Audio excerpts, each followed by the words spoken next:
Hello and welcome everyone. If you want to know how I made this beautiful painting with just using Floetrol, mica powders and a black canvas, then keep on watching.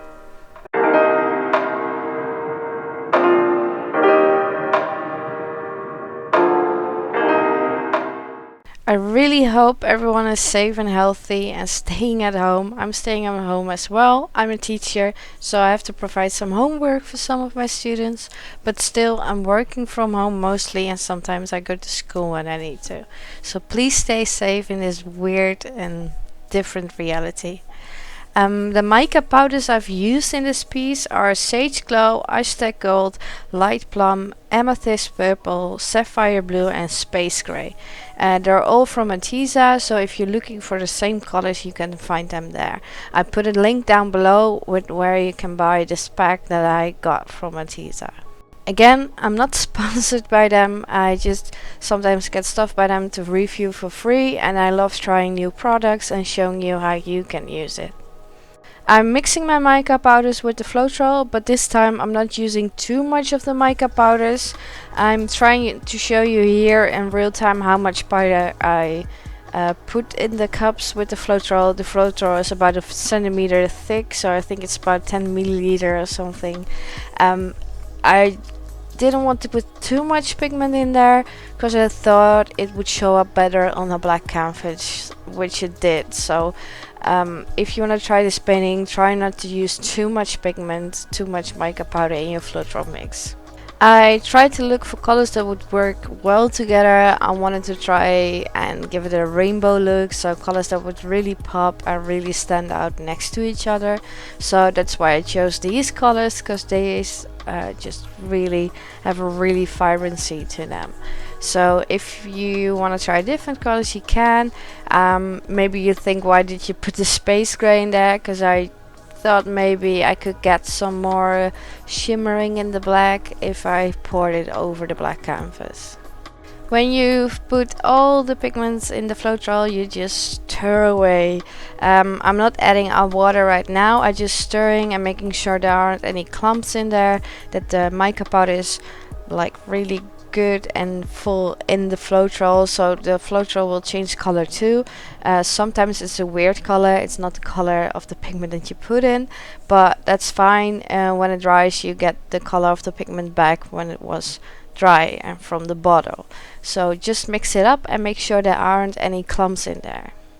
If you really think the colors changed really differently and you want to keep track of which color is which, then you really should label them. But for these colors I could kind of see which color was what, so they didn't change that much.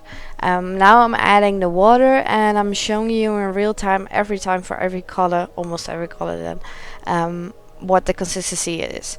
I make it a bit thinner because I want to use like the Dutch board technique a little bit with like the blow dryer, so I need the consistency to be a little bit thinner, and I don't mind thinning it down because you really want the black canvas to like peek through the mica powders and the mix. You want to see the mica powders, but you also want to see the black canvas, so it's not that bad to dilute it, I thought. And it worked out, so I think what I'm doing here is good, and I think I will try this again with different colors because I really like the end effect that I got. The other thing that I thought of with a Dutch pour, you pour like a main color on the canvas, but because I don't want to use any paint, I needed something else, so I'm gonna use Floetrol as like my main color on the canvas and the color that I'm gonna pour over, and which I'm gonna move over the mica powder mixes because I want to leave some negative space on the canvas. So it's gonna be weird, but you're gonna be mixing Floetrol with just water and making it thinner so you can move it, and the Floetrol is gonna be like your base for this painting, and it will dry transparent eventually. I think this is also a good idea when you have a painting that you kind of love but you kind of hate to, and you want to pour over it but you don't want to pour over it completely. I think I will be trying that soon for a painting. You can use this technique too, to just like put mica powders with Floetrol over it so you can see the background, so you can see the painting that you kind of liked. but hate it. But still have some whimsical smoky haze effect on top. Here I'm showing you the consistency, and I hope you like the video that comes next, so I'll stop talking for now. See you in the end.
It worked out perfectly. If you're thinking like, why didn't she pour Floetrol all over the canvas? It's because Floetrol is kinda expensive, so I just poured it in the middle, poured the colors over it, and then some Floetrol after, and just blown it away, and it just looks really stunning. I think the stretching in the end really made a difference, and it's gonna be more amazing. See how it dries.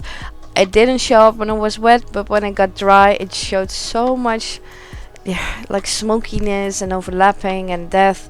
So if you like it, you should really try it. It's really amazing, and the drying process is really satisfying to see. I really hope this video helped you. If you want to follow me on Instagram, please do. I post pictures there all the time, one a day. And if you like this video, please leave a like and subscribe. It's much appreciated, and I'll see you in the next video.